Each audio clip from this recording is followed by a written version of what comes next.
জরুরি একটা বিষয় হয়ে দাঁড়াইছে। বিষয়টা হচ্ছে বাচ্চা বাইরে থাকে কিনা। কারণ যেহেতু দেশের একটা টার্ম চেঞ্জ হয়েছে, আপনারা জানেন দীর্ঘদিন 17 বছরের একটা গভর্নমেন্ট থাকার পরে তারপরে ইন্টারিম গভর্নমেন্ট আসলো, তারপরে বর্তমান সরকার নতুন অবস্থায় থাকার কারণে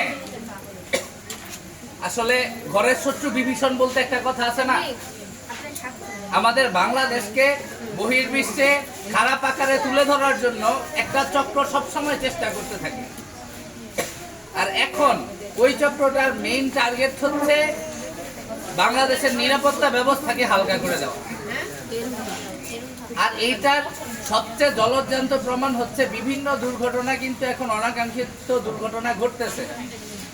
এই জন্য আমরা আল্লাহ না করুক কোনোভাবেই আমাদের একটা বাচ্চারও যেন ক্ষতি না হয়, আমরা আমাদের তরফ থেকে যেমন নিরাপত্তার ব্যবস্থাটা বাড়ায় দেওয়ার চেষ্টা করতেছি, আপনাদের দিক থেকেও শতভাগ নিরাপত্তা নিশ্চিত করেন।